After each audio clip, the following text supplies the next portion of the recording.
Welcome to this week's virtual Drasha. This week we have the incredible privilege to read Parashas Vayishlach. And the parasha, of course, contains what I think is one of the most dramatic stories in the entire Torah. Yaakov and Esav haven't seen each other for years. They didn't exactly part in the best of circumstances. And then this much-awaited reunion. And Yaakov, of course, has absolutely no idea how his brother feels towards him, has absolutely no idea what this encounter is going to bring. And so therefore, again, Chazal tell us that Yaakov Avinu prepared himself for this encounter in three ways. Number one, Daron, he sent gifts. He sent gifts. Number two, he split the camp. The possibility that Esav's going to come for war, and even if he decimates one part of the camp, at least some remnant of Yaakov Avinu's family will survive. And tefillah, supplicatory prayer to HaKadosh Baruch Hu to help guide them through this most difficult of times. But the night before the encounter, something dramatic occurs. A strange story. The night before the encounter, the Torah says, Vayivose Yaakov levado. Yaakov Avinu was left alone. This is Parak Lamed Beis, Pasuk Chav Hei, chapter 32, verse 25. The night before the encounter, Yaakov Avinu was left alone. Vayavik ish imo ad alos hashachar. And he fights with a man up until the morning.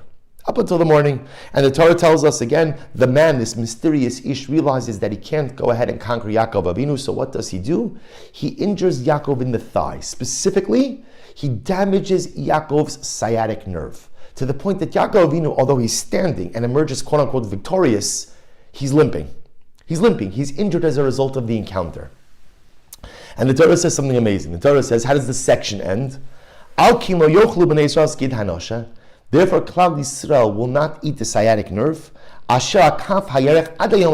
don't eat the sciatic nerve of the animal up until this day. Because ultimately, again, the Malach injured Yaakov Avinu in his sciatic nerve. And it's a fascinating story, and it's a dramatic story, but so troubling on so many levels. First of all, who is the Ish? Who is this mysterious man? Number two, why is he starting up with Yaakov Avinu? Number three, why does he dafke injure Yaakov in the sciatic nerve? And number four, why does this inform our dietary laws to this very day? In other words, okay, I got it, Yaakov Avinu was injured in the sciatic nerve. Why should that matter? And therefore, again, we can't eat the gid hanosha to this very day. How do we understand this story? And Rabbi Soloveitchik makes an amazing observation. The Rav says that although Yaakov Avinu planned to split the camps, if you notice, he didn't. Meaning, remember, so his whole idea when he's planning for the encounter, he says, okay, we'll split the camp. Again, like we said before, if Esav attacks one, the other will be able to flee. But yet, when you notice the actual encounter itself, everyone is there. Everyone is present. And Rabbi Soloveitchik is quoted as saying something amazing. He says, Hashem sent the Malach. The reason, this Ish, the Rav explains, this Ish was a Malach, was an angel of Hashem. And why did Hashem send the Malach? To prevent Yaakov from splitting the camp. Or to quote, the reason Hashem sent the Malach was because it wasn't proper what Yaakov planned to do. Al Pidin, it is not right to sacrifice one machana so that the other may live. An incredible and overwhelming insight. The Malach, the Ish is sent to prevent Yaakov from going in and splitting the camp. That's why you never find, it's incredible. When the Rav says it, it's so obvious. Yaakov Avinu speaks about splitting the camp, yet at the end of the day, during the encounter itself, everyone's together. Why didn't he split the camp? He didn't have time to. Because he was fighting the entire night, and by the time the struggle was over, Esav was already there, and there was no time to split the camp. And I think we could take Rabbi Soloveitchik's idea just a little bit further. Because what the Rav is teaching us is something amazing. If you look at Yaakov Avinu as a personality, right? We know Yaakov Avinu was one of the Avos, one of the patriarchs, and not just one of the patriarchs. Chazal tell us he was the Bechir Sheba Avos, the best of the patriarchs, an Isha Emes, a man of truth, a Ish of Tiferes, of splendor. But I think, like, if you look at the personality of Yaakov Avinu, you see something very beautiful. See, Yaakov is identified as the Ish Tam Yoshev Oalin, the simple man who dwelled in the tents. And Chazal tell us, a simple man that he wasn't cunning like his brother Esav, dwelling in the tents of spiritual development, the tents of Torah. But I think if you dig a little bit deeper, you see an incredible pattern of behavior with Yaakov Avinu. Yaakov is also an Ish Shalom. He's a man of peace. And because he's a man of peace, he is conflict averse. If you go back into Parshas Toldos, Yaakov, everyone loves to beat up on Yaakov Avinu because he masqueraded as his brother, right? How can you call him the Ish? How can you call him the man of truth? He dressed up as Esav. He told his father that he's Esav. The truth is, Yaakov Avinu could have done something so much easier. Dad, I bought the brachas. I bought the birthright. Remember again, Yaakov wasn't stealing something from someone. It was his. Esav sold his birthright to Yaakov. Yaakov owned it fair and square. The brachos belonged to him.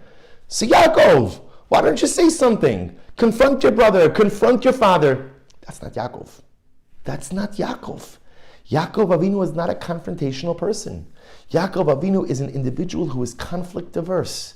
He's an ish tam. He's an ish shalom. Similarly, again, when it's time for Yaakov to leave Lavan's home, how does Yaakov leave? The Torah says, how does Yaakov leave? This is in Parak Lamed Aleph Pasuk Chav, chapter 31, verse 20. Vayignov Yaakov esleiv Lavan ha'arami. Yaakov Avinu left in the middle of the night. He didn't say goodbye. He didn't say shalom aleichem. There was no sudas preda. He just left. Adbili gidlo. He didn't tell Lavan anything. Why? Ki boreachu, because he was running away. Now it's easy to think that Yaakov did that because he was afraid. But Yaakov Avinu wasn't afraid of anything. Yaakov Avinu knew full well that HaKadosh Baruch Hu had his back. The Rebbe was communicating with him. HaKadosh Baruch Hu had spoken to him before he went to the house of Laman. He had the other dream about sheep. Yaakov Avinu was in communication with Hashem, and when you're in communication with God, God's got your back. You're not worried. So why does Yaakov leave in the middle of the night? Why does he run away? Why? Why? It's conflict averse. He's not interested. He's not interested in engaging Lavan. And perhaps what's unfolding over here is something dramatic. Yaakov Avinu intended to split the camps. And perhaps even more, the night before, it's brought down in the Svarim that Yaakov Avinu had a different thought. Let me run. What do I even need this encounter with Esav for? Right? I don't know what it's going to be. If it's war, it's physically dangerous. If it's peace, it's spiritually dangerous. Any encounter with Esav is fraught with dangers. I have a better idea. Let's go. Let's just pack it up and let's go. Let's avoid the confrontation altogether. At that moment, HaKadosh Baruch Hu dispatches the Ish, the man, the Malach. And what happens? The Malach prevents him from doing a whole bunch of things, but not just like Rabbi Soloveitchik says from splitting the camp. The Malach also prevents Yaakov from running away. The injury was a strategic one. The injury in the sciatic nerve left Yaakov limping. When you limp, you can't run. You can barely walk. And if you can't run, you can't really walk. You certainly can't run away from your issues. You can't escape. Perhaps what HaKadosh Baruch Hu was trying to help Yaakov do in this moment is it's beautiful to be a man of shalom. It's beautiful to be a man of peace.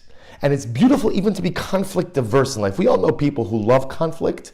And the truth is there's something so special about people being conflict averse, about being the kind of person who runs away from machlokes. But sometimes you can't run.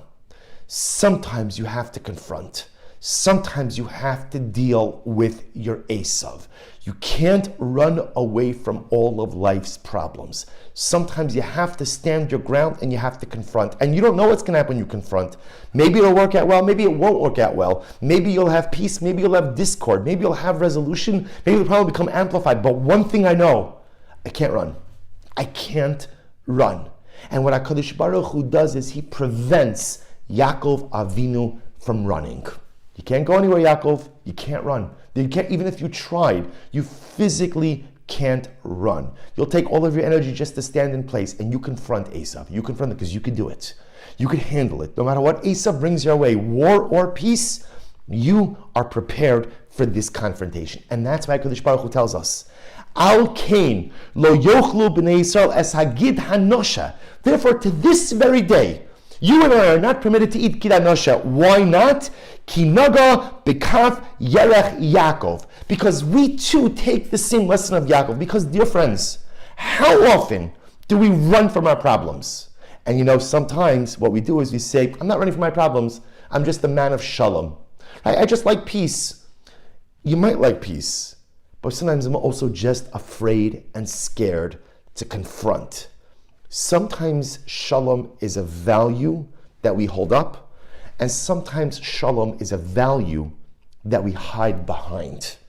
And this is an incredible tension in life. Knowing when I should be conflict averse, and knowing when I need to stand my ground and meet my challenges. HaKadosh Baruch Hu injures Yaakov Avinu dafka in the Gid Hanosha, dafka in the side, so he can't run. And we can't eat the Gid Hanosha to this very day, so that we are reminded that we can't run from our problems either. Whatever the problem is, whatever the challenge is, find the courage to confront. There's a time and a place for shalom. There's a time and a place to avoid and to avert conflict. And there's a time and a place where you have to summon up the courage, stand your ground, confront your Esav, confront your life issues, challenges, and problems, and know that HaKadosh Baruch Hu will be there to help you every step of the way. Wishing everyone a good Erev Shabbos and a beautiful Shabbos Kodesh.